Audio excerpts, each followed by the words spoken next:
Good morning, warrior women. Karen McCoy here, and today we are going to take a hard look at self-limiting beliefs. So, as a body transformation coach, the parts that I do are the strategies parts, which is the food and the exercise, and then we have the mindset work. So, here's how it works. There is a formula, and it's true to the day that all success is 20% strategy, 80% mindset, right? So the strategy is doing an individualized, customized food plan, doing a customized workout plan for where you're at, your goals, your experience, your genetics, all that kind of stuff, right? The other 80% is the mindset.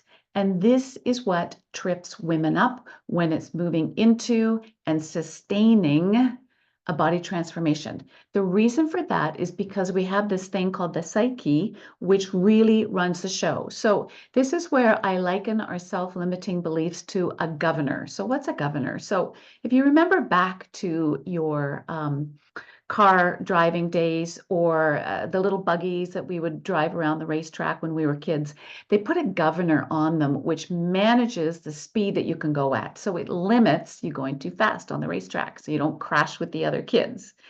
This is what we do subconsciously in our lives when we're wanting to attain something. There is that governor inside our brain that might be saying, "Oh, I don't know if you can get that. Well, you're going to have to do a lot of work. It's going to be hard." Or, "Oh, you can't sustain that. You know, you've tried before and look where it's got you."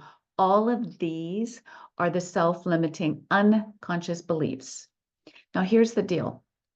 Beliefs run the show, guys. It's not what you want, it's what you believe. So this is where we need to make the unconscious conscious. Now, a lot of women say, well, I know what it is. I'm not motivated. I lose motivation, or I don't have the willpower. Those aren't conscious beliefs. Those are just regurgitated things that we say that is the result of, but it's not. That's the problem, but it's not the symptom. The symptom is there is a piece inside of us where we put the brakes on, right? Imagine if you didn't put the brakes on. So this is where we have to get really clear. And first of all, get to a place where we understand that what is happening in the external world does not have a say on our success, whether it's body transformation, making more money, having a great relationship, having a great career, whatever it happens to be, the world does not define our success. Life doesn't happen to us, it happens for us. So all of the challenges in the way are actually fuel that we can use to become stronger, more focused, have more discipline, more commitment, have that tenacity, to have the faith, right? Without having challenges, we don't build the backbone and we don't build a stronger toolkit with a bigger skill set in order to overcome and expand and learn and grow and get stronger. It's the same in the gym, which is where I live. In the gym, unless you train with weights and put the weight up, if you keep lifting 5-pound dumbbells, you're going to get the result of a physique that has 5-pound dumbbells to make that physique. If you up it to 10, 15, then 20, and keep moving into those hard places and pushing through, you're going to have a stronger, more shapely physique. It's just how it goes because you're moving through the sticking points, you're moving through the challenges, and your body physically has to grow stronger. Well, it's the same with the psyche. It's the same with the belief system. It's the same with your results in the emotional and mental and spiritual landscape. Unless you push through, unless you're forced to push through, you're not going to build the necessary muscle and you're not going to reach your goal. So my dad, I want to share this story because I was probably 12 years old when my dad said this to me, and I've never forgotten it. My dad was a well-to-do businessman in Toronto, Canada, and he had a lot of wealthy people coming to our house, which I had to play hostess to with food and drink and all that stuff that we did back in the 70s and 80s, right? That's what we did. Um, and I remember, taking the hors d'oeuvres around to this small group of like 6 people. And they were very well-to-do, Torontonians who were big in the business world, and they were very wealthy. And I remember after they left, because I would listen to their conversations and I would look at how they were dressed and how they conversed with each other, the questions they asked. I've always been a big watcher of people. And I remember saying to my dad after everybody left, how did they get to be where they are? How did they get to be so wealthy? And he said to me, wealthy people think differently. And I remember thinking, okay, I never even questioned what he said. I got it. I got it. So it wasn't about luck. It wasn't about having bigger skill set or more brains or more education. It was that they thought differently, and that was their key to their abundance, to their success. And I got it. And so that was my first psychology lesson when I was 12 years old. And since then, I have been an investigator of what it is that sets some people apart in the success realm and others not. Does life sometimes happen to you? Sure, it does. We all have challenges. Some people have more than others, but they still don't make the lack of success. It really is about the more challenges you have, the stronger the backbone, the more skill set you're going to learn, the more confidence you're going to build, and you step through to freedom and results on the other side. So I want to share 3 scenarios with you because this is an example of these 3 women having a governor, a stop point on their belief system that didn't allow them to get into the body transformation success that they wanted. So the first one, I will call her Beth. So Beth came to me, she was over 200 pounds and she wanted to lose the weight. So we got her into a food plan that worked for her with proper macronutrients and proper calories and proper timing and portions. Then we got her into a workout program, and she was actually doing quite well with it. She got her husband involved, and they were working out 3 to 4 times a week. They took on a personal trainer who was walking them through the workouts that I gave them. All was good. The challenge was 6 months later, she hadn't dropped an ounce. But what she had done was Beth was working so deeply and so interested in all of the mastermind work that we were learning in the program, because I always say you can't have a physical transformation without an emotional, mental, and spiritual one. And that's where I work from. So it's never just about the food and the workout. I like to bring in women who want to go deeper into the essence of who they are so they can move into their empowered self and be able to move through their aging years with that as their foundation. And then the food and the movement are the icing on the cake. The cake itself is us women. What do we want? Why are we here? What excites us? What do we need to shift? And how do we move into our aging years gracefully, beautifully, on track? And having a great relationship with food and with movement that is going to sustain and support us in healthy aging. So Beth was really enthralled with all the personal development that she was learning, and she was going after it with fervor. She really, really did all the homework pieces. She showed up for all the calls. She showed up for the group work. She was very engaged in absolutely everything, and her work and her growth in shedding the old belief system, moving into her self-limiting places where she needed to we needed to work around to see what the meaning was and be able to create a stronger meaning so she could up-level her belief system. She was doing super well. The challenge was she was doing so well going around through all of the mindset work, but she was yet to go into the food, the portions, the macros, the timing, right? And she was having so much joy in that area. She went all around 360 degrees, but she didn't move into the deepest place where she originally came in for, which was weight loss, which is fine because everybody comes in with their own journey and their own experience and what they're wanting to attain. So that's cool. But at the end of it, she became an alumni because women can stay on with me as an alumni for as long as they want, stay with the coaching, with the program, all that stuff. And after 9 months, she still hadn't shed anything and she left the program. So in reaching out to her, what she admitted was that it was kind of a diversion, this whole personal growth stuff that she absolutely loved, and she's still deep in it. And she is shedding all the past, all the old stories, and she is growing into who she truly, truly dreamt of as an aging woman. And her relationships, her work, everything has been enhanced beautifully.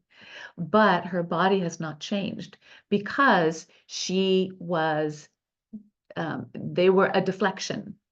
The mindset work had become a deflection for her, where it's like, yeah, I'll get to the food, I'll get to the weight loss. Right now I'm doing all this other stuff.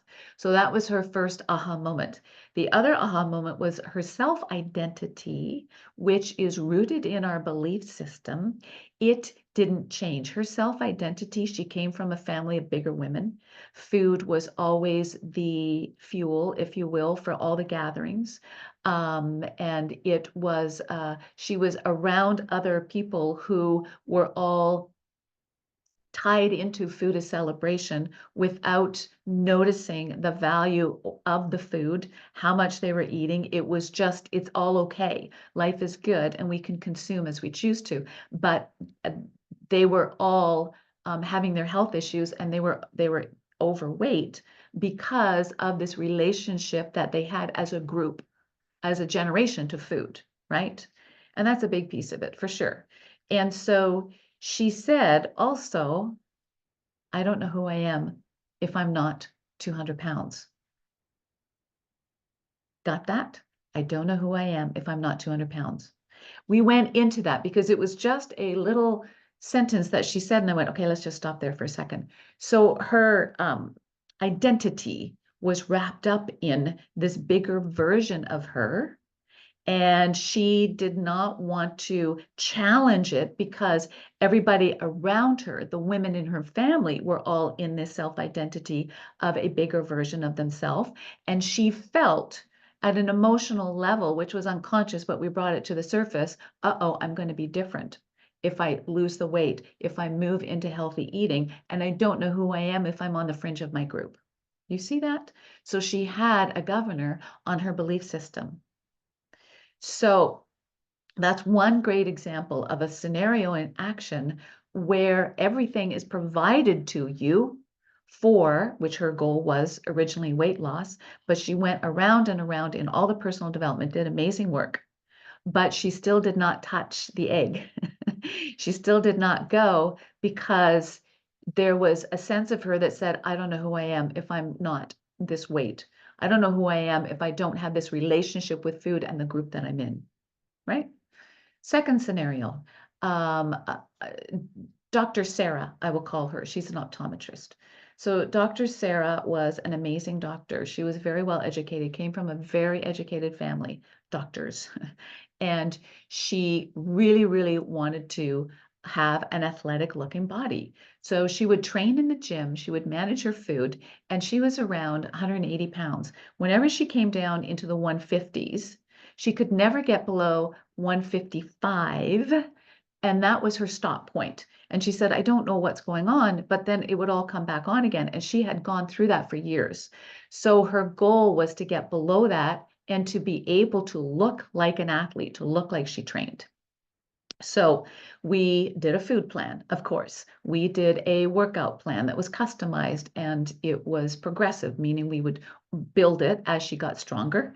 And every time she butted up to that 155, it would start to climb up. So we did some one-on-one in the development coaching piece. And what we discovered was that in her earlier years as a teen, she would rebel, right? And her mother was very hard on her because she wanted her daughter to move into being serious about her education, to become a doctor like the rest of the family, because that was their tribe. That was their belief system, was that education rocked and it could get you what you want, right? Not a bad belief system, really good life, good money, all that stuff, good status. Status was very important to her mother. And every time this optometrist would move into something, she would hear her mother's voice, or her mother would be passive aggressive in a way that goes, oh, you're in the gym again? Oh, well, what about your What about your schooling? What about this? What about that? Eventually, she wore her down. And so Dr. Sarah eventually put in her brain a governor that said you would only go so far and any further, and you're challenging the status of the family and this and the prized education level, which is what the whole family, that was their currency, was their higher education and becoming and moving into the medical profession, which was very important to the family. And let me say, there's nothing wrong with having high level of education and being able to move into that place. What I'm saying was her mom did not see both. You can still be athletic and have a great body and be well educated. But her mother had her own limitations, her own belief system around that's bad and this is best. And she subconsciously put it into her daughter's brain. And so we had to work through that in order to say, I can have an athletic, shapely body and look like I train. And I can be an optometrist and have a great position, great affluence, great potential, and be able to sustain the family, the tribal's belief system, and be able to still live as an optometrist and do very, very well. The challenge was it was too scary for her, the daughter, to go against her mother's dictation, and she left the program. To this day, she is still at her original weight of 180 plus pounds because it was too challenging for her to challenge her mother on a silent, emotional, subconscious level. So she did not want to work through that because it to her, she was being dishonest, disloyal to the family tradition of higher education is best. All the other stuff doesn't matter. The third one is, I'll call her B, and B is in my masterclass video. If you haven't seen it, is the 5 shifts masterclass to getting an awesome body transformation. And B came to me when I was running something called the 10-week best shape challenge. I ran that for years, and I've now brought it into my mastery lifestyle program because it was such a popular workout, and it was progressive in nature. It was getting you into the gym. It was showing you exactly how to lift. And then we had food plans and we had check-ins and all that kind of stuff. All the kind of stuff that you need in order to get an amazing body transformation. So all the pieces were in place. The problem with B is she would come and she would have about 50 pounds to lose. And so she would do super well on this challenge. She would show up, she would be on the Facebook page, she would ask questions, she would be there for the group and the one-on-one stuff. And every time she would lose about 30 plus pounds. And then there was the option to stay on to continue the journey, because getting there is one thing and staying there and making it a reality and sustainable for the rest of your life with changed habits is another thing. And she would stay for a while, and then she would slowly be missing in action. And I would email her, B, where are you? Oh, well, this happened and this happened and this happened. Her old habits of life getting in the way were getting in the way, right? And so that old thinking habit was intact, where I need to go into a program and have accountability and have a coach and have a set program. And she would do super well. And then she would go on the maintenance part of the program and she would slowly peter off until she was gone. The next year, she would show up again for the best shape challenge. She would go in, she would do well, she would drop 25 to 30 pounds, and slowly the same pattern. She would be on the maintenance program, life would happen, she would fall away, and she's gone. 3 times she came back into my program. And what I said to her was, can you see that there's a pattern here? And the pattern is saying, I got to show up for a program. I got to be told what to do. I've got to follow it to a T, right? And she would lose the weight and start feeling amazing, but then she would self-sabotage. She would self-sabotage because there was no changed habit after the program, because she wouldn't stay and she wouldn't dig in and do the necessary changes. Because what I found is if it's a 10-week program or 16-week program, whatever it is, it's often for most people not enough to create change at the unconscious level in the psyche, right? We are here to rewire the brain, and that takes time, takes patience, takes consistency of action, takes coaching, takes accountability. It takes a structured program.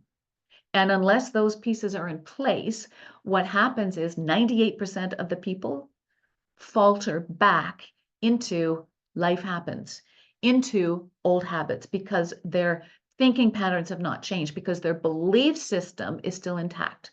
Okay. The unconscious belief system runs 90 to 95% of our show. It's not the conscious stuff, it's the unconscious stuff. So her belief system was, I'll do really well going into a program, but then I start to falter and then I fall away. And this pattern was on repeat, rinse and repeat, rinse and repeat. And when I said to her, we need to go deeper in and you need to stay and massage this new toolkit and skill set moving into action. So when you do falter, this is where coaching matters. It's not when everything's on point. That's why you have a coach. And we create a new meaning and we reframe the fall away, because it's in the fall away. Oh, I can't do this. Oh, this is too hard. Oh, I failed before. I'm going to fail again. A lot of this is unconscious, guys. We don't know it. Oh, people are starting to notice. I'm uncomfortable with people noticing. Oh, I don't know who I am if I'm sexy and lean. Oh, it's going to challenge my relationship. All of this is unconscious. And unless we get to those parts, there can be no change in the body. Or if you're going after having financial abundance or a better career or a better love life, whatever it is, unless we get to the foundation, which is the belief system, and support a stronger belief system and an expanded self-identity to support us moving forward in our 2.0 version of ourselves, instead of our 1.0 version, nothing changes. They have a saying in health, nothing changes till something moves. And this is where the unconscious is deeply set, and we want rewiring our brain. That is what psychology does. And without that work, and without that piece being initiated and consistently being worked like any muscle on the body, you have to work that muscle in your brain. Most people can't do it alone. Can't do it with a self-help book.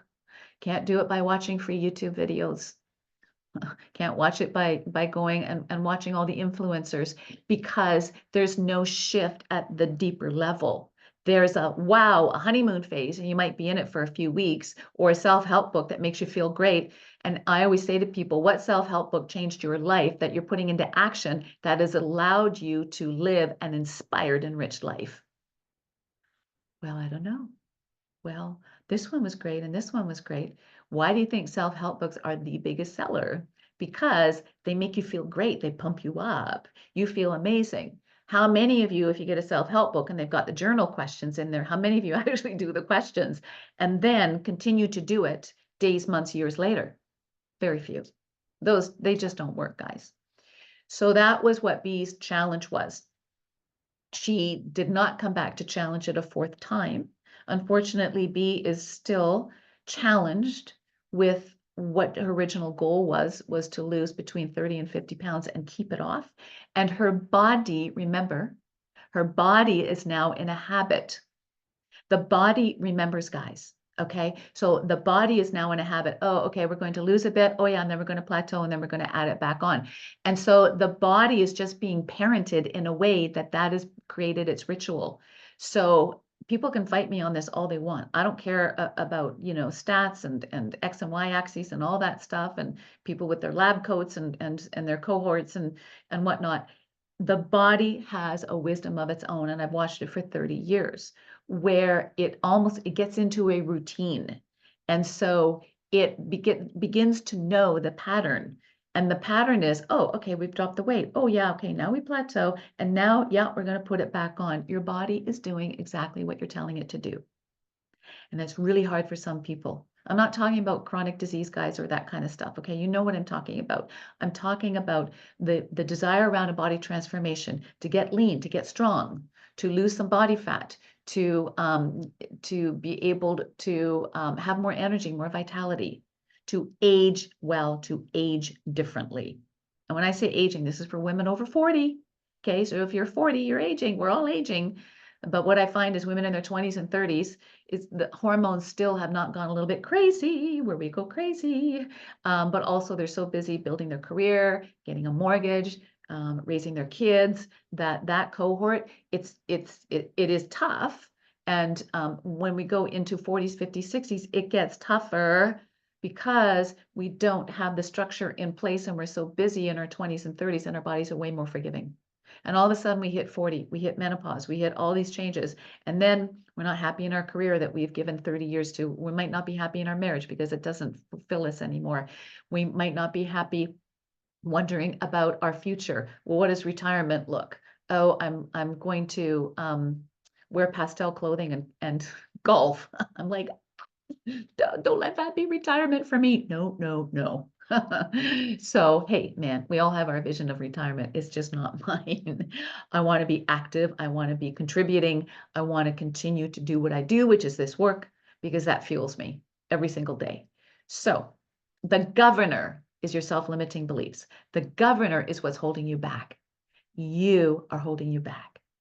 And that is when we come to that realization, there's freedom and a new meaning that we can attach to it that has more promise in it because it's all on us. Oh my gosh, it's all on us. It's not because of A, B, C. It's not because of that. But what we need to do is get real with getting real, and this stuff has to bubble up. And then we take a look at it and we go, okay, what is the meaning we put here? Like Beth, the first lady I talked about. I don't know who I am. I'm comfortable in getting lean and sexy because I come from a family of big women and everybody knows me as a big woman, and I don't know who I am. This is the self-identity piece, right? Well, of course you don't know who you are because you haven't been there, but who you are has not changed as a soul and a spirit. And you're going to be more fruitful in your life, in your retirement years, because you're going to be healthy, right? All your biomarkers are going to come back in place because she had heart issues. She had sugar issues. She was pre-diabetic, which in my world is diabetic, because where's the line? It's scary. You do not want to go down that path, guys. You do not want to go down that path. And this is where I'll hear some women, like I'll say, there's a point of no return in your body. And I've actually had people say, what's that point? Are you freaking kidding me? You want to just go up to the line and then, oh, I've got to make a change? And making a change at 40, 50, 60 is tougher, not because you're aged, guys. It's because this and your habits and your thinking habits and your mindset has been set in stone for 40, 50, 60 years. That's all. That's all it is. And it requires a different approach. And it's not about working harder. It's about doing differently. And there is freedom when you start going into the psychology piece and getting rid of all that shit that's been holding you back for years that you didn't even realize. It's not about lack of motivation or willpower, guys. You have that. You all have it. So take a look at your governors. Really take a look. Ask yourself better questions. Instead of why do I always, how come I always, why don't I always? Those aren't questions. That's beating yourself up. Get curious and stay open. I teach that to all of my clients. They must stay open and stay curious. Those are the two best skill sets that you can have so that you can move into and make change. You also have to want to change, okay? We got to stop getting ready to get ready here. It is about moving into change, and change requires action. Okay, you guys, I'd love to hear your comments. Please pop your comments down below. And I hope this helped to clear up some stuff for you. And just know you got everything inside that you need, guys. Everything. You just need to move into a changed world. And it's going to create an amazing body transformation that you don't have to work at. It just rolls because your thinking and your habits and your actions have changed. That's all. Okay, lots of love. Ciao, guys. Bye.